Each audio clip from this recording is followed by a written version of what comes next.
Hi there, Kev from Kev's class here. Let's have a chat about how the summer holidays can have an impact on your child's learning. So the summer holidays here in Scotland start in July this year, and we're already starting to get some reports of children feeling like things are winding down in preparation for the summer holidays. So if we have a think about that between now and the start of the next academic year in mid-August, there's quite a lot of time, and there are some concerns that children might start to lose what they've gained over this academic year. So let's put the record straight and talk about what we think would be the best to make sure your child can enter into the next academic year ready to learn and take the next step in their academic journey. The idea of the summer holidays having an impact on your children's learning is something that's been researched for many years. In fact, there's a concept called the summer slump, or sometimes it's called the summer slide, where they estimate that children lose about 20% of the gains that they've made in maths and English over the year during the summer holidays alone. Of course, this is something that we want to try and mitigate and reduce as much as possible. Now, the summer holidays are, of course, a time that we want to take advantage of. We want to spend as much time with our kids as possible, take advantage of the downtime, and create those lifelong memories.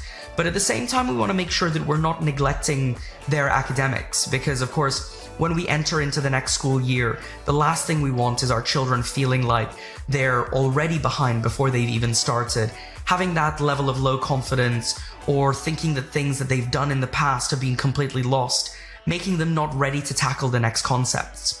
We do have a few suggestions on what we think might be the best thing to do over the summer holidays to try and boost your children's confidence and get them ready for the next academic year. So if we put things into perspective, every week we have about 112 waking hours. We definitely don't want to fill those waking hours in the summer holidays purely with work to do with maths and English. We want to try and fill as much of that as possible with engaging activities so that the kids create those memories and they go back into school feeling like they've had a break. But at the same time, we also want to make sure that we're including some maths and English activities in there so that when we go back into school, it's not like their brain has completely shut down for the whole summer holidays. If you're going away for a couple of weeks, of course, that is time that we need to preserve and not do any maths and English. Spend as much time as possible so that everything is great and relaxing. But in all of the other weeks that you're here, it's really important to try and engage with some maths and English here and there. We would suggest that the best thing to do would be to have about 3 to 4 hours of maths and English every single week. It's not really a lot. It's about 3 to 4% of the waking hours that we have every week, leaving plenty of time for all of your other activities. But those 3 to 4 hours are really something that we should all commit to so that we can make sure that our kids are, really happy when they're going back into school. In order to spend those 3 to 4 hours in the most efficient way, we would suggest the best thing you can do is to ensure that those 3 to 4 hours are really targeted, tailored practice on key concepts in maths and English, just to make sure that we're not wasting any time and we're really focusing on what your child needs to focus on. Our suggestions for that is that if you are a Kev's class member already, please keep coming to your sessions over the summer.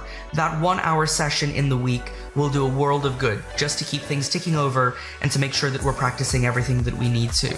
Another thing is that if you want to build up those 3 to 4 hours with something extra, we've got a full range of activities here at Kev's class over the summer holidays. We've got maths and English booster classes, virtual reality education, public speaking, and even full day camps here at Kev's class so that we can really focus on some pain points in the curriculums and make sure we're always providing tailored activities. They're designed so that they're fun and interactive and the kids will love coming, but it just keeps us ticking over with the maths and English. Something that you can do at home as well is bringing in maths and English into your everyday life. There's always reading to be done, there's always small bits of maths that we can do, like going to the supermarket, reading signs on the street, adding up some money. Everything that we can do in everyday life to put that maths and English right into context is really great. So with the combination of continuing to come to your sessions, boosting with some of our summer program activities, and a few things that you can do in the home, one thing that we really wouldn't suggest is to put it out of sight and out of mind and think that's something that we'll deal with when we come back into the academic year.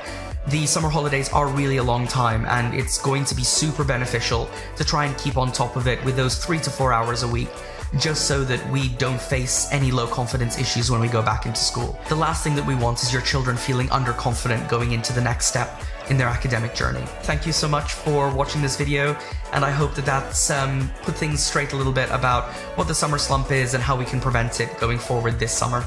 Have a nice rest of the day. Bye-bye.